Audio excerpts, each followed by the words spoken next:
I had always known something wasn't right, deep down in my gut, like a quiet alarm that wouldn't shut off. My wife, Isabel Whitmore, used to be the woman who held my hand and promised we'd take on the world together.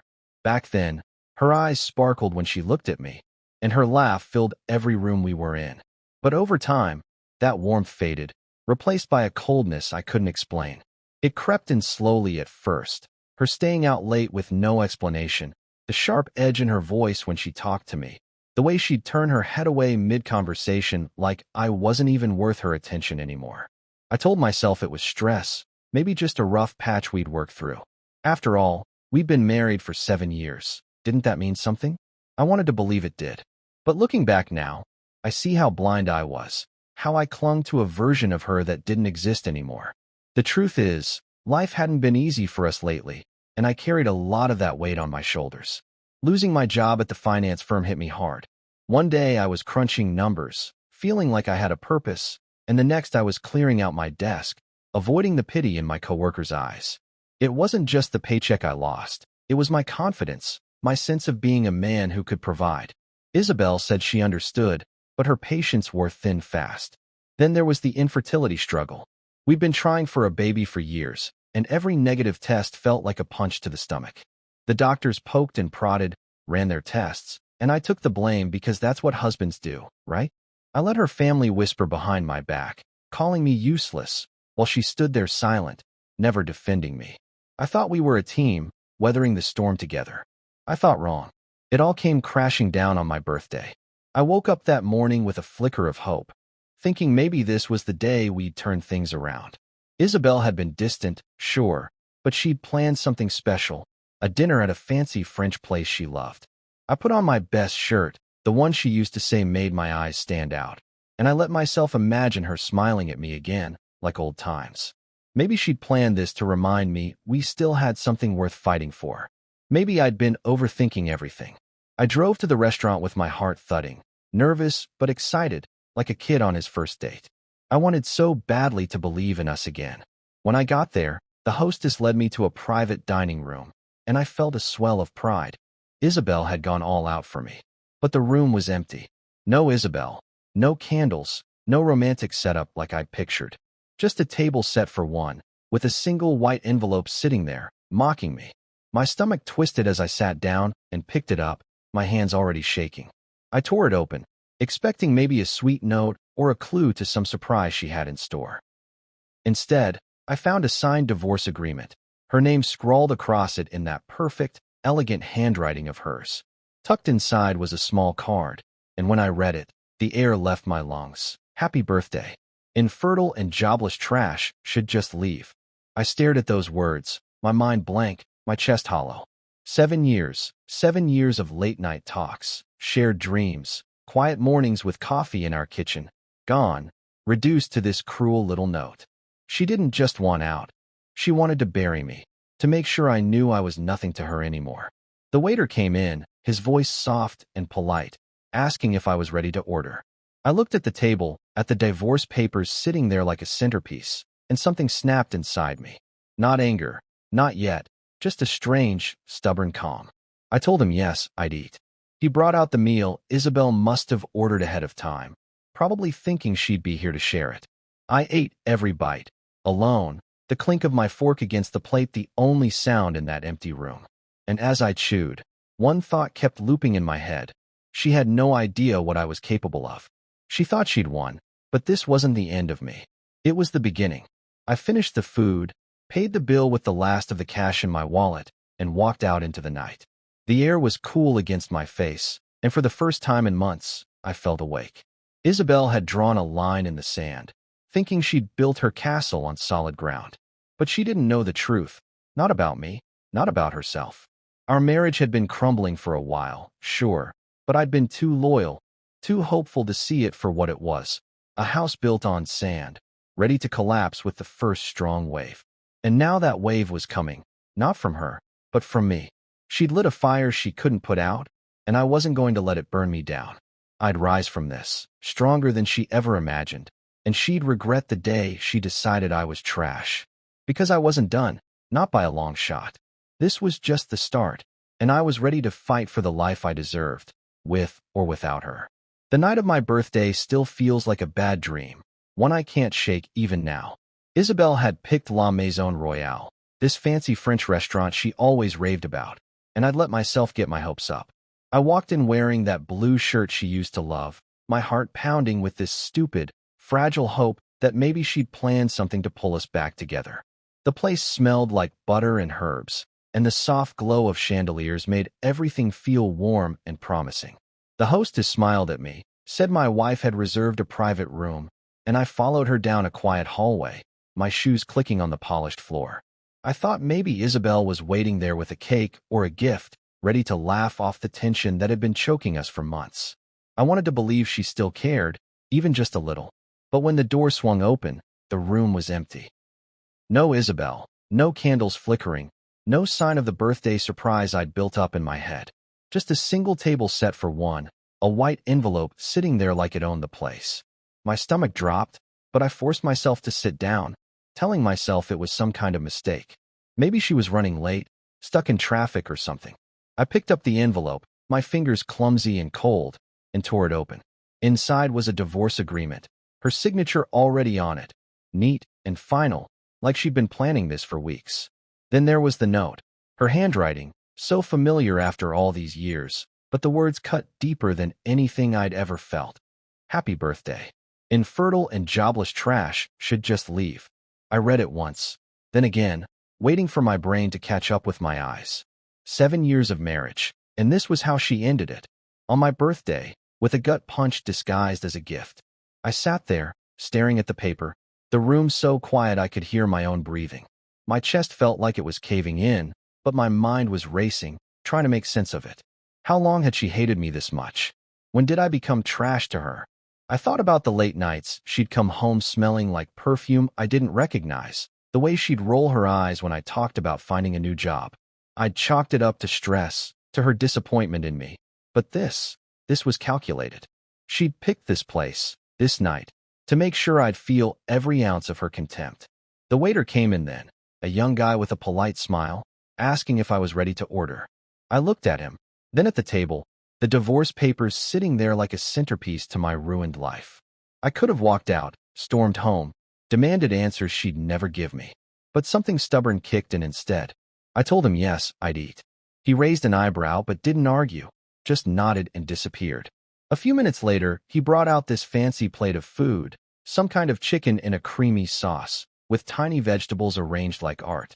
Isabelle must have ordered it ahead of time, probably thinking she'd be here to play the part of the doting wife before dropping her bomb. I picked up the fork and started eating, alone in that private room, the silence pressing in around me. The food was good, better than I deserved, maybe, but every bite tasted like defiance. She wanted me to crumble, to run off humiliated, but I wasn't going to give her that. I chewed slowly, letting the flavors roll over my tongue, and with every swallow, a thought grew louder in my head.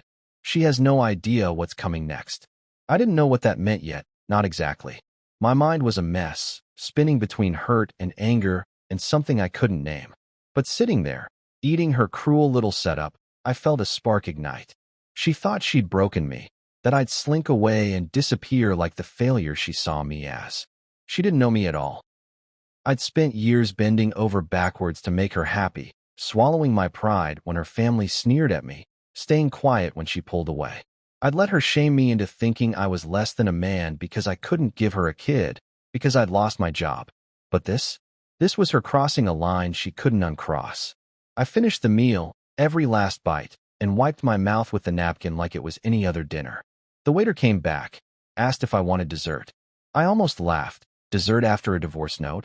I told him no, paid the bill with the cash I had left, and stood up. Walking out of that restaurant, the cool night air hit my face, and I felt different. Not whole, not yet, but awake. Isabelle thought she'd won, that she'd humiliated me into nothingness. She didn't know I had fight left in me, that her little note had lit a fuse I didn't even know was there. I didn't have a plan, not then, but I knew one thing for sure. I wasn't going to let her walk away thinking she'd destroyed me. This wasn't the end of my story, it was hers. I shoved my hands in my pockets and started walking, the divorce papers crumpled in my fist. She'd thrown me away like garbage, but I wasn't done. Not even close. Whatever came next, I'd make sure she remembered the man she tried to bury. Because I was still here, and I was just getting started. The morning after that awful birthday dinner, I woke up on the couch in our luxury apartment, the one I'd worked so hard to pay for back when I had a job. My neck ached from the awkward angle, and my head was pounding, not from drinking, but from the weight of Isabel's words still echoing in my skull. Infertile and jobless trash should just leave. I'd crashed there after stumbling home from La Maison Royale, too tired to climb into our bed, knowing she wouldn't be there anyway. The apartment was quiet, too quiet, and when I got up to make coffee, I noticed something off. My key wouldn't fit the front door lock anymore. She'd changed it. Already. Less than 12 hours after handing me those divorce papers, she'd made sure I couldn't even come back to grab my stuff without begging. It hit me then. She wasn't just done with me. She wanted me erased. I didn't have much time to process it. A text buzzed on my phone from the building manager. Your wife said you're moving out today. Need help with boxes. My hands shook as I read it. She'd planned this down to the minute, hadn't she? I didn't reply. Instead, I started packing. I grabbed a duffel bag from the closet and shoved in whatever I could find. Clothes, my laptop, a few books I loved. The fancy suits I used to wear to the finance firm stayed hanging there. They didn't fit the man I was anymore. Every drawer I opened, every shelf I scanned, reminded me of the life we'd built together, or the life I thought we'd built. Pictures of us smiling on vacation, little notes she'd left me years ago when she still called me babe. I left them all behind. She could keep her memories. I was taking what was mine and walking away. I wasn't broken, though. That's what she didn't get. She thought she'd crushed me with her note, her dinner stunt, her new locks, but I felt something else stirring inside me. Something strong, something she'd never seen coming. Because Isabel didn't know the whole story. She thought I was still the same guy she'd written off, the one moping around after losing his job, the one she blamed for our empty nursery. She didn't know I'd been keeping secrets of my own, not out of spite, but because I wanted to surprise her when the time was right. Too bad, she'd beat me to the punch with her own surprise. 6 months ago, I'd started working with my old college buddy, Marcus Reed, on a tech startup. It was hush-hush at first, just late nights in his garage, tinkering with code and ideas, dreaming bigger than I'd dared to in years. I didn't tell Isabel because I didn't want to get her hopes up until it was real. She'd been so quick to roll her eyes at my failures lately, and I couldn't handle another round of her disappointment. But it was real now. Just last week, we'd closed a $10 million investment deal. $10 million to turn our little project into something huge. I'd been planning to tell her soon, maybe over a nice dinner, to show her I wasn't the loser she thought I was. I'd pictured her face lighting up, her arms around me, saying she was proud. Instead, she'd handed me divorce papers and called me trash. Her loss. And that wasn't the only secret I'd been carrying. A month ago, I'd gone to a new specialist about the infertility stuff. I was tired of the guilt, the sideways looks from her family, the way she'd sigh like I'd let her down every time we talked about kids. I wanted answers for myself, not just for her. The results came back, and they flipped everything I believed upside down. It wasn't me. It was her. The doctor explained it in simple terms. Her body couldn't carry a baby, not mine, not anyone's. All those years, she'd let me take the fall, let her parents and her snobby friends whisper that I was the problem, when the truth was staring her in the mirror. I hadn't told her that either. I'd been waiting, trying to figure out how to break it gently, because even after everything, I didn't want to hurt her. Funny how that worked out. Standing there in the apartment, my bag slung over my shoulder, I felt a weight lift off me. Not the weight of her leaving. That still stung, but the weight of her lies, her blame. I'd let her shame me into thinking I was broken, worthless, a man who couldn't give her what she wanted. I'd carried that for too long, bending under it until I almost believed it myself. But not anymore. I walked out of that apartment, past the doorman who gave me an awkward nod, and into the sunlight. The air smelled clean, like a fresh start, and I didn't look back. Isabel thought she'd kicked me out of her life, but I was the one leaving. Leaving her world, her rules, her judgment. I headed to Marcus's place, my new temporary home, until I figured things out. He didn't ask too many questions, just handed me a beer and said, "You're better off, man." I nodded, sipping the cold drink, feeling the pieces of my life start to shift into something new. Isabel didn't know about the startup, the money, the truth about her own body. She thought she'd won, that she'd left me with nothing. But I had more than she could imagine, and I wasn't going to waste it on her. This was my chance to rise, to build something she'd never touch. She'd built her throne on sand, thinking she could bury me beneath it. But I wasn't staying down. Never again. The days after I left the apartment blurred together, but my mind stayed sharp, piecing things together like a puzzle I'd been too blind to solve before. Isabel's betrayal wasn't just about the divorce papers or that nasty note. She'd been pulling away for months, and I'd ignored the signs. The late nights she claimed were work dinners, the way her phone buzzed at odd hours, the perfume on her clothes that wasn't hers. I told myself it was nothing, that she was just busy or stressed, because I didn't want to face the truth. But now, with her gone and the locks changed, it was impossible to deny. She had someone else, and I knew exactly who it was. His name was Daniel Carter, a big-shot real estate guy who strutted around like he owned the city. I'd seen his name pop up in her texts once or twice. Daniel says hi, or meeting Daniel for drinks, and I'd brushed it off, thinking he was just some client. What a fool I was. I'd met Daniel a few times at those stuffy networking events Isabel dragged me to back when I still had my finance job. He was tall, loud, always flashing his perfect teeth and talking about his latest deal. Women flocked to him, and he loved the attention. 3 failed marriages proved he couldn't keep it together, but that didn't stop him from acting like a king. Isabel thought she was slick, hiding him from me, but she wasn't as clever as she believed. I'd caught her giggling at a message one night. Her face lit up in a way it hadn't for me in years. When I asked who it was, she'd snapped her phone shut and said, "Just a friend." I didn't push it then. I didn't want the fight, but now it all made sense. She'd been building her exit plan, and Daniel was the shiny new life she thought she deserved. What she didn't know, though, was that Daniel wasn't just her secret lover. He was tied to me too. A few weeks ago, when Marcus and I were finalizing our startup's $10 million investment deal, Daniel's name came up on the list of backers. He'd thrown in a hefty chunk of cash, probably thinking he was betting on some random tech geeks who'd make him richer. He didn't know I was part of it. Marcus handled the face-to-face meetings, and I'd stayed in the background, crunching numbers and coding late into the night. Daniel had no clue the jobless trash his new girlfriend had dumped was the same guy helping build the company he'd invested in. The irony almost made me laugh, sitting there in Marcus's spare room with my duffel bag still unpacked. And there was more Isabel didn't see coming. She'd spent years letting everyone think I was the reason we couldn't have kids, smirking while her family called me a failure behind my back. She'd probably told Daniel the same story, painting herself as the perfect woman stuck with a broken man. But the specialist's report burned a hole in my pocket.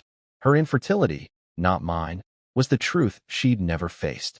Daniel didn't know that either. He was in his late 40s, divorced 3 times, and always bragging about wanting a legacy. I'd heard him once at a party, slurring over his whiskey about needing a son to carry on his name. Isabel must have thought she could string him along, play the doting partner until he was too hooked to care. She had no idea the bomb I was holding, the one I didn't even need to drop myself. I leaned back on Marcus's couch, staring at the ceiling, letting the pieces click into place. I could have been angry. Part of me was, sure, but mostly I felt calm, like I'd finally figured out the game. Isabel thought she'd traded up, swapping me for a richer, flashier model. Daniel thought he'd snagged a prize, a beautiful woman to parade around his high society circles. They were both wrong, and I didn't even have to lift a finger to prove it. Revenge wasn't my style, not the loud, messy kind, anyway. I wasn't going to storm into their lives, shouting about the startup or waving the doctor's report in their faces. No, I'd let them figure it out the hard way. Isabel would destroy herself, and Daniel would toss her aside when he realized she couldn't give him what he wanted. It was almost too perfect. I got up and grabbed my laptop, pulling up the latest numbers for the startup. Marcus had texted me earlier. Our app was gaining traction, and the investors were thrilled. Daniel's money was in there, fueling something I'd built, something Isabel had no claim to. I smiled for the first time in days, imagining her face when she found out. She'd thought she'd left me with nothing, but I had more than she could dream of: money, purpose, a future. And she'd thrown it away for a guy who'd dump her the second her flaws showed. I didn't need to fight her, didn't need to yell or beg or prove anything. I just had to keep going, keep building, and let her fall. Later that night, I walked to the corner store near Marcus's place, the cool air clearing my head. I bought a cheap coffee and stood outside, sipping it, watching cars roll by. I felt lighter, like I'd shed a skin I didn't need anymore. Isabel had her lover, her lies, her little victory lap. Let her have it. I had my secrets, my startup, my truth, and that was enough. She'd built her new life on quicksand, and I wasn't going to be the one to pull her out when it sank. I finished the coffee, tossed the cup in the trash, and headed back. The puzzle was complete, and I wasn't the one missing a piece. She was. 2 months after Isabel handed me those divorce papers, I stood on a stage at a tech conference, the lights hot on my face, the crowd buzzing with excitement. Marcus was next to me, grinning like a kid on Christmas, as we announced our startup's latest milestone, a major acquisition that pushed our valuation into the stratosphere. I'd traded my old life for this one, and it felt good. Real good. I'd moved into a penthouse downtown, a place with floor-to-ceiling windows and a view that stretched for miles. The duffel bag days at Marcus's were behind me, replaced by crisp suits and late-night strategy sessions that actually meant something. I'd reconnected with old friends too, guys I'd lost touch with when Isabel's world swallowed mine. They slapped me on the back, told me I looked alive again, and I couldn't argue. I was thriving, building something she'd never touch, and every step forward felt like a quiet victory. Meanwhile, Isabel was still floating on her honeymoon phase with Daniel Carter. I'd hear bits and pieces through the grapevine. Mutual acquaintances who didn't know the full story, casually mentioning how she'd been spotted at some glitzy party on Daniel's arm, all smiles and designer dresses. She must have thought she'd hit the jackpot, trading me in for a guy with deeper pockets and a louder laugh. I could picture her tossing her hair, batting her eyes, playing the perfect girlfriend while Daniel bragged about his latest real estate coup. It didn't bother me as much as I thought it would. Let her have her moment. I knew it wouldn't last. The truth about her infertility was still her little secret, one she hadn't shared with him, and I wasn't about to be the one to spill it. Daniel's obsession with a legacy was her ticking clock, and I had a front-row seat to watch it run out. That night, after the conference, I was back at my penthouse, loosening my tie and pouring a glass of whiskey. The city sparkled outside, all lights and life, and I felt on top of it for once. My phone buzzed on the counter, an unknown number flashing on the screen. I almost ignored it, probably some reporter fishing for a quote, but curiosity got me. I picked it up, said hello, and froze when I heard her voice. "Isabel, we need to talk," she said, her tone shaky, nothing like the confident sneer I'd grown used to. I stood there, glass in hand, letting the silence stretch out. Part of me wanted to ask what she wanted, to hear her squirm, but a bigger part just didn't care. She'd had her say on my birthday, and I wasn't in the mood for an encore. I hung up without a word, set the phone down, and took a long sip of my drink. The burn in my throat felt better than anything she could have offered. I leaned against the counter, thinking about how far I'd come. 2 months ago, I'd been eating alone in that private dining room, her divorce papers staring me down. Now, I was the guy investors toasted to, the one whose name popped up in tech articles next to words like innovator and rising star. Isabel didn't know any of that. She still thought I was the broken man she'd kicked out, scrambling to survive. She didn't know about the $10 million deal, the startup success, the penthouse I'd paid for in cash. And she sure as hell didn't know Daniel was one of my backers, pouring his money into my future while she clung to his arm. It was almost funny how blind she was to the web she'd tangled herself in. I walked to the window, looking out at the skyline, and let my mind wander. What did she want to talk about? Was Daniel starting to ask questions she couldn't answer? Had he noticed her stories didn't add up? I'd heard through a friend that he'd been pushing her about kids lately. Casual comments at first, then more pointed ones. She'd probably dodged them with a laugh or a distraction, but Daniel wasn't the type to let it go. He wanted that son, that legacy, and Isabel couldn't give it to him. I could have warned her, could have told her months ago when I got the specialist's report, but she didn't deserve my mercy. She'd let me carry the shame of our empty house, let her family mock me, all while knowing, or not caring, that the truth was hers to bear. Now she was drowning in the mess she'd made, and I wasn't throwing her a lifeline. I finished my whiskey and set the glass down, feeling a strange kind of peace. I didn't need her apologies or her excuses. I didn't need her at all. My life was mine again, better than it had ever been with her, and she couldn't touch it. The conference that day had been proof. I was rising, building something real, while she chased a fantasy that was already crumbling. Daniel would figure her out soon enough. Maybe he already had, and when he did, she'd be left with nothing. No mansion, no fancy cars, no husband to fall back on. Just the wreckage of her own choices. I turned off the lights and headed to bed, the city humming below me. Isabel's call lingered in my mind for a minute, but I pushed it away. She'd made her bed, and I wasn't going to lie in it with her. Let her drown. I had bigger things to do. Tomorrow, Marcus and I were meeting with new clients, and I had a speech to prep. My world was moving forward, and hers was falling apart. That was enough for me. 3 months had passed since Isabel's shaky voice crackled through my phone, begging for a talk I didn't give her. I'd hung up that night and let her fade into the background, focusing on my own life, my startup, my penthouse, my new rhythm. The days turned into weeks, then months, and I didn't hear from her again. I figured she'd gotten the hint, or maybe Daniel had kept her too busy to bother me. Either way, I was fine with the silence. My world was humming along, the startup growing faster than Marcus and I had dreamed, and I didn't have time to look back. But then, out of nowhere, my phone rang late one night, the screen lighting up with a number I didn't recognize. I picked it up, half asleep, expecting some work emergency. Instead, it was Rebecca, Isabel's best friend, her voice tight and urgent. "It's Isabel. She's ruined." I sat up in bed, the words jolting me awake. Rebecca wasn't the dramatic type. She'd always been the steady one in Isabel's flashy circle. So hearing her sound like that made me pause. I didn't say much, just asked what she meant, keeping my tone flat. Part of me didn't want to care, didn't want to get pulled back into Isabel's mess, but curiosity nagged at me. Rebecca sighed, like she didn't want to say it either, and then she spilled the story. Isabel's perfect little life with Daniel had imploded. He'd thrown her out a few weeks ago. No warning, no second chances. The mansion she'd been living in, gone. The car she loved showing off, sold. She'd drained their joint bank account trying to keep up her glamorous image, buying dresses and throwing parties like nothing was wrong. But it wasn't enough.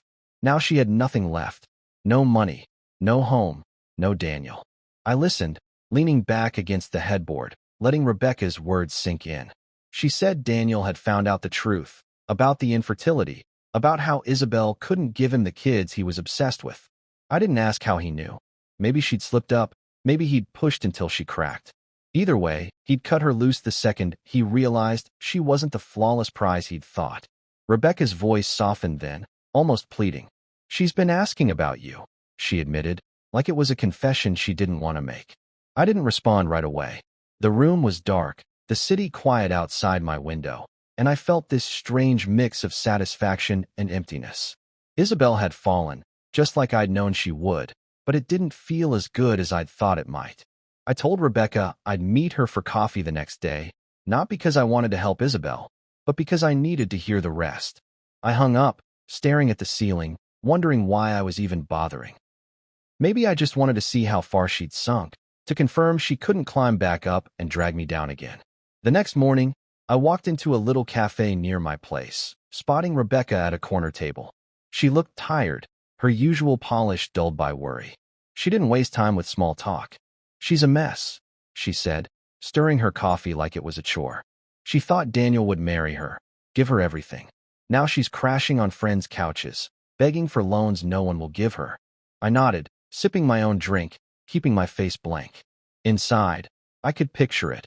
Isabel, the queen of appearances, scrambling to hold on to scraps. Rebecca kept going, her voice low. "She spent everything, you know? The account you two had. She emptied it after the divorce. Thought she'd land on her feet with Daniel. When he kicked her out, she had no backup. She's been calling me, crying, asking if I've talked to you." I raised an eyebrow, and Rebecca shrugged. "She thinks you might. I don't know. Take her back or something." That almost made me laugh. Take her back? After the note, the locks, the way she'd flaunted Daniel like a trophy? I leaned back in my chair, letting the idea roll around in my head. Isabel, ruined and desperate, reaching for the man she'd called trash. It was poetic, in a twisted way. I asked Rebecca what she'd told her, and she hesitated. I said, "You're doing well." That's it. I didn't give her your number or anything. She doesn't deserve it. I appreciated that. Rebecca and I had never been close, but she'd always been fair, even when Isabel wasn't. I finished my coffee, the bitterness matching my mood, and told her straight. Tell her I don't know who she is. Rebecca blinked, surprised, but nodded slowly. You mean that? She asked. I did. Isabel wasn't my wife anymore, wasn't my problem. She'd built her castle on lies and watched it crumble. Let her deal with the rubble. I left the cafe, the sun bright overhead, and felt a weight settle into place. Not heavy, not light, just final. Isabel had fallen hard, and I wasn't sad about it. She'd gambled everything on Daniel, thinking money and charm would save her, but she'd forgotten one thing. The truth always comes out. Her infertility, her spending, her shallow little game, it had all caught up.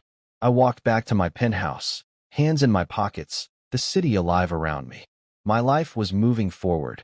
Meetings, deals, a future I'd earned. Hers was stuck, broken, and I wasn't going to fix it. She could ask about me all she wanted, but I was done. She didn't exist to me anymore, and that was the end of it. Life kept rolling forward after that coffee with Rebecca, and I let it carry me along. The startup was booming. Marcus and I were hiring new people, signing bigger clients, watching our little idea turn into something solid. My days were full, packed with meetings and late nights tweaking code, but it didn't feel like work. It felt like purpose, like I'd finally found my footing after years of slipping. The penthouse became my sanctuary, a place where I could kick off my shoes, pour a drink, and watch the city hum below me. I wasn't the guy Isabel had thrown away anymore. I was someone new, someone better.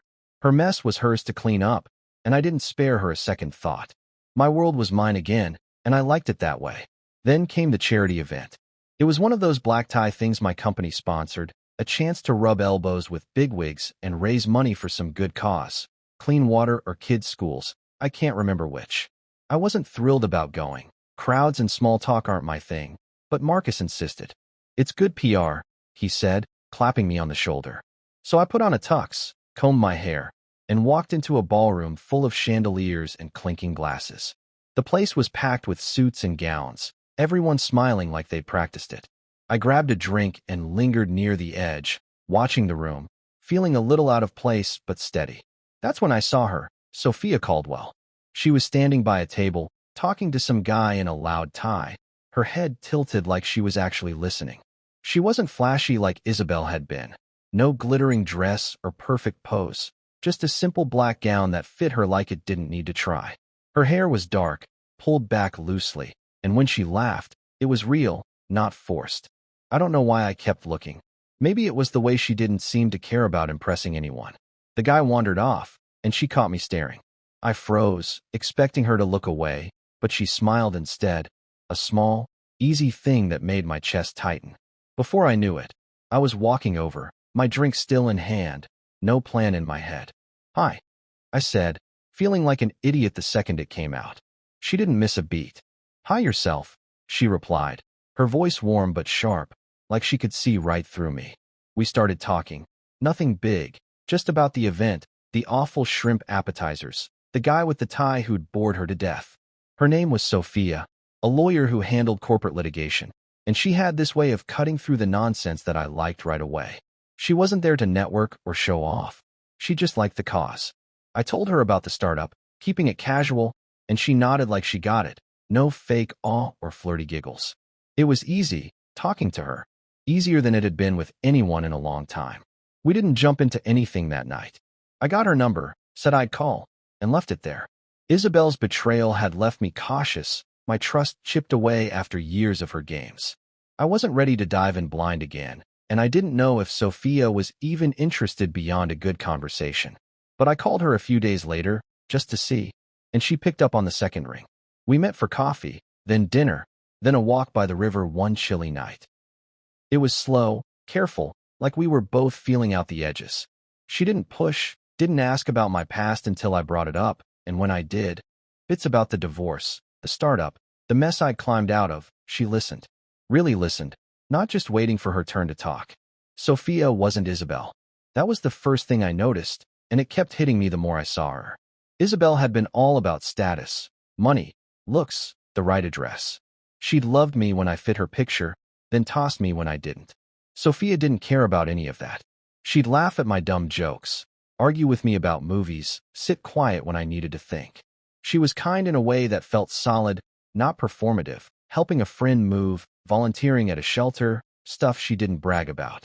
And she was smart, sharp enough to keep me on my toes, but never cruel. I'd been burned so bad by Isabel that I kept waiting for the catch, the moment Sophia would turn cold or demanding, but it never came. One night, maybe a month after we started seeing each other, we were at her place.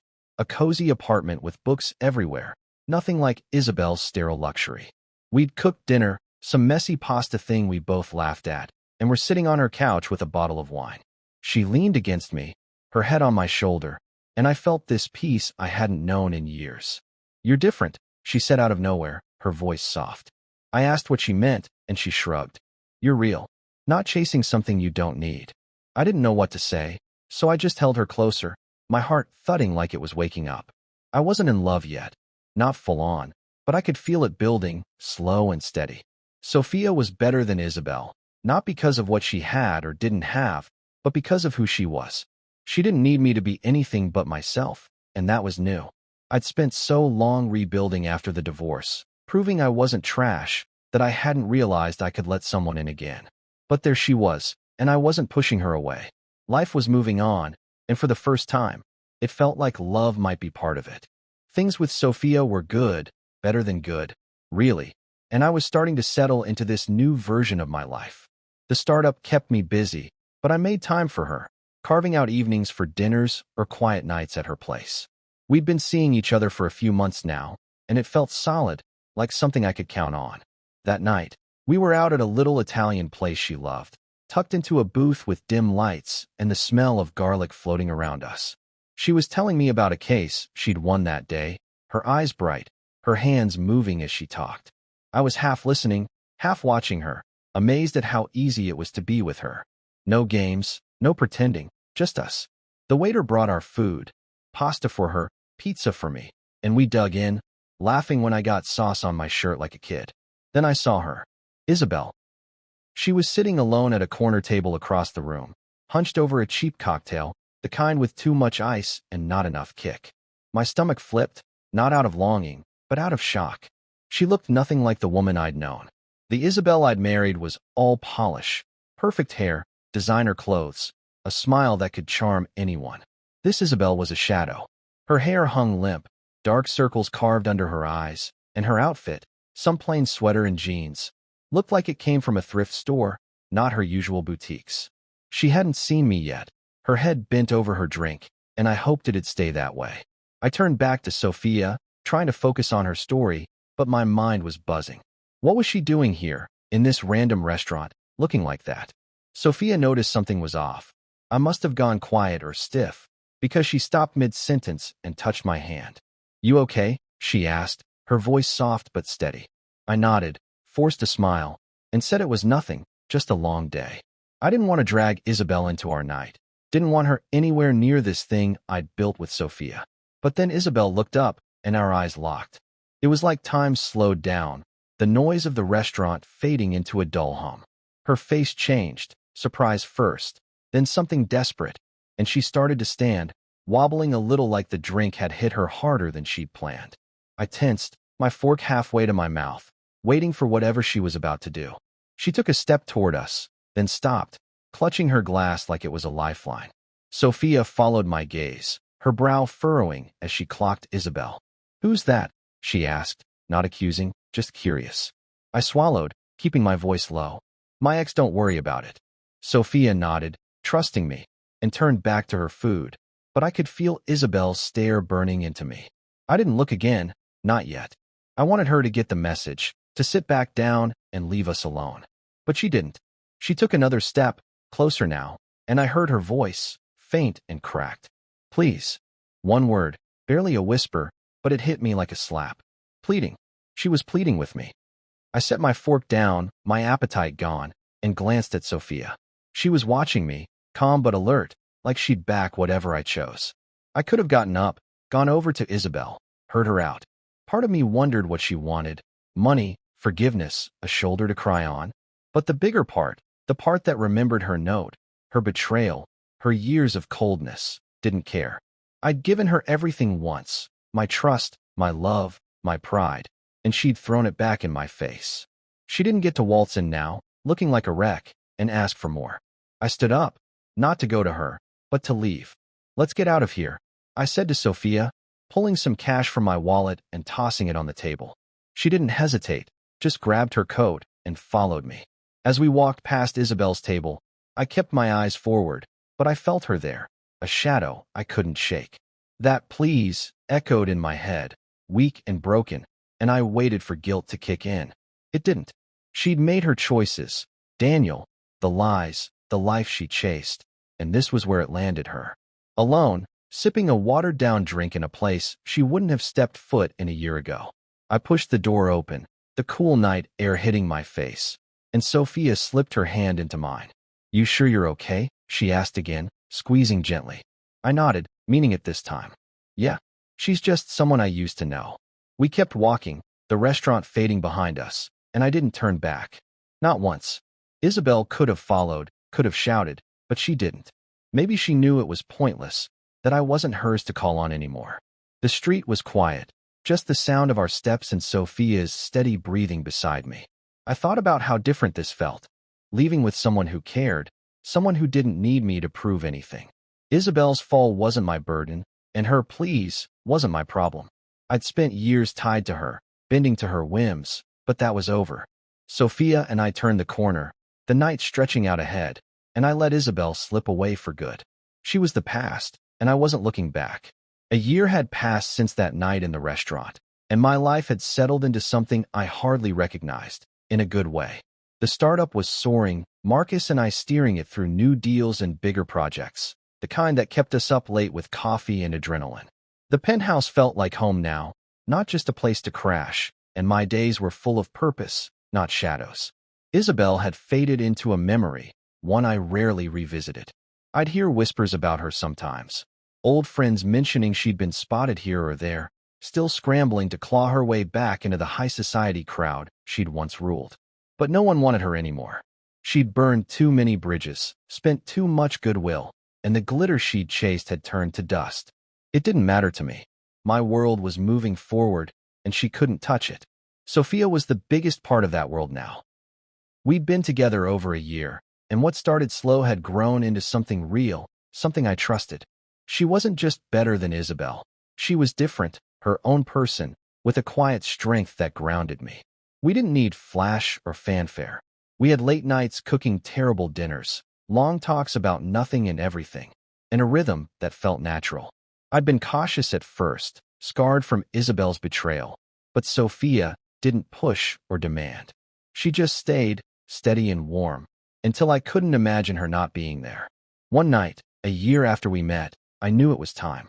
I proposed, not with some big, showy gesture, but in her apartment, over takeout and a bad movie, because that's who we were.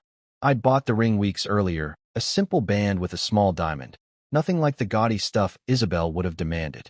We were on her couch, her legs across my lap, laughing at some dumb line on the TV, when I pulled it out. "Marry me," I said, holding it up, my heart thudding like I was a kid asking for a first date. She froze, her eyes wide, then broke into this smile that lit up the room. "Yes," she said, simple and sure, and I slid the ring on her finger. We didn't need a crowd or a fancy dinner, just us, in that messy, cozy space, promising a future we both believed in. It was perfect, quiet, and ours. The wedding came a few months later, small and low-key, just close friends and family in a little park near the river. Sophia wore a white dress that hugged her just right, and I stood there in a suit, feeling lighter than I ever had. Marcus was my best man, grinning like he'd won something, and Sophia's sister read a poem that made everyone cry. We said our vows under a tree strung with lights, promising love and trust, and all the things I'd once thought I'd lost forever. When I kissed her, the small crowd cheered, and I felt this peace settle in, like I'd finally landed where I was meant to be. Isabel's ghost didn't haunt me that day.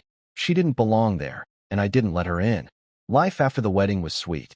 We moved into the penthouse together, blending her books and my tech gadgets into a space that felt like both of us. Work kept us busy, Sophia with her law cases, me with the startup, but we made time for each other, carving out mornings for coffee or weekends to just breathe.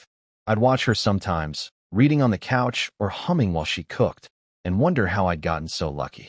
She didn't care about my money or my title. She cared about me, the guy who still got pizza sauce on his shirt and forgot where he parked half the time. It was love, real and simple, and it healed parts of me I didn't know were still broken. Isabel, though, she was a ghost by then, drifting on the edges of rumors. I'd hear things through the grapevine, bits and pieces from people who didn't know I didn't care. She'd try to crawl back into her old circles, they said, showing up at parties uninvited, clinging to anyone who'd listen. But her shine was gone. Daniel dumping her had been the start, and the money running out finished it. No one wanted a has-been who'd gambled everything and lost. I didn't feel sorry for her, not after what she'd done, but I didn't hate her either. She was just nothing to me now, a faded picture I'd tossed out with the trash she'd once called me. One day, walking home with Sophia after dinner, I thought about it. How Isabel had thrown me away for a fantasy that crumbled. She'd traded a loyal husband for a fleeting thrill, betting on Daniel's wealth and her own charm, and it left her with empty hands. I'd been her rock once, steady even when she wasn't, and she'd kicked me aside like I was nothing. Now I had Sophia, a life I'd built, a future she couldn't ruin. We stopped by the river, the water glinting under the streetlights, and Sophia leaned into me, her arm around mine. "Happy?" she asked, her voice soft. I looked at her, my wife, and nodded. "Yeah, really happy." She smiled, and we kept walking, the night wrapping around us like a promise. Isabel couldn't touch this, couldn't touch me. I'd risen from her ashes, stronger, better, with a woman who loved me for me. Whatever she was doing now, scrambling or scheming, it didn't matter. My future was here, with Sophia, and it was mine to keep. A few months after the wedding, life with Sophia had settled into this quiet, happy groove I didn't know I'd been missing. The penthouse was ours now, filled with her books and my tech clutter, and we'd found a rhythm.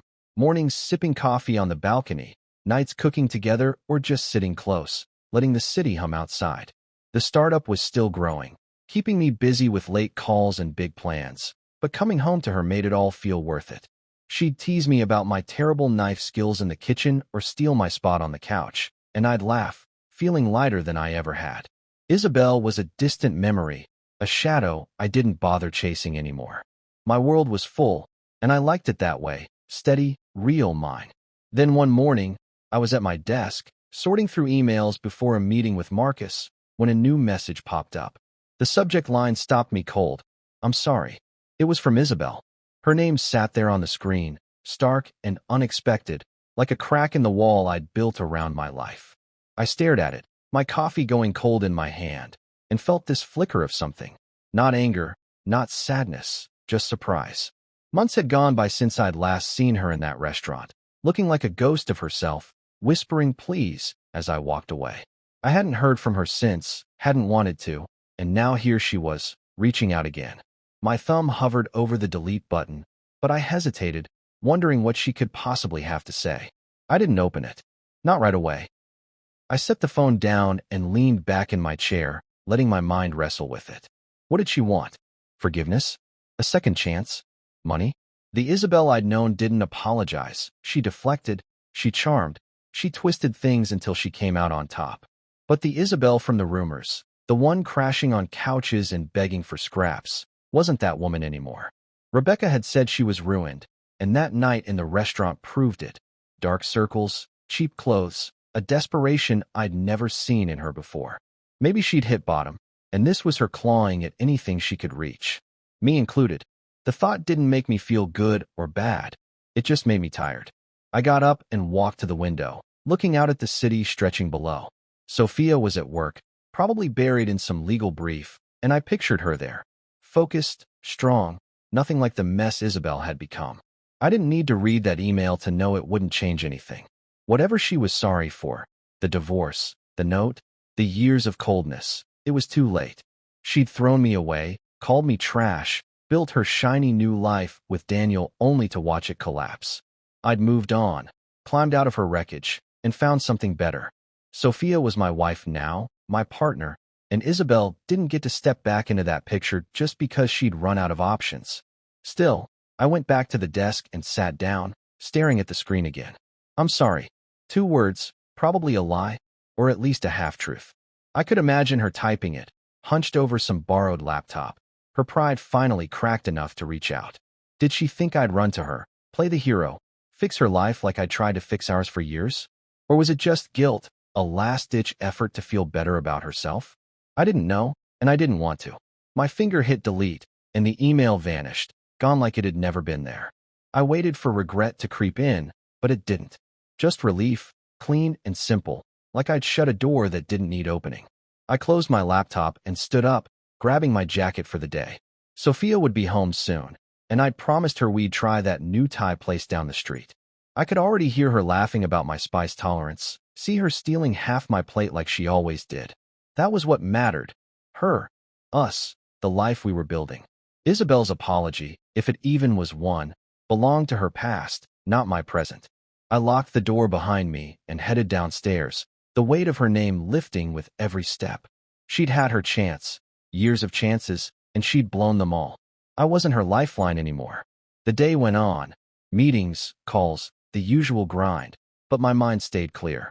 By the time I got home, Sophia was already there, kicking off her shoes and smiling at me like I was the best part of her day. Ready to burn your tongue off? She teased, tossing me the takeout menu. I grinned, pulling her close, feeling the warmth of her against me. Only if you save me, I said, and she laughed, the sound filling the room. We ordered food, sat on the couch, and ate straight from the cartons, talking about nothing important. Her case, my meeting, some dumb joke Marcus had told me. It was easy, perfect, and Isabel didn't belong in it. Later, lying in bed with Sophia asleep beside me, I thought about that email one last time. I didn't wonder what it said. I didn't need to. It was her final message, her last grab at something she'd lost, and I'd let it go without a second glance. She'd made her choices, and I'd made mine. I turned over, my arms settling around Sophia, her breathing soft and steady. This was my life now, my wife, my future, and Isabel was nothing but a deleted line in a story I'd stopped reading. I closed my eyes and let it all fade, happy to be exactly where I was.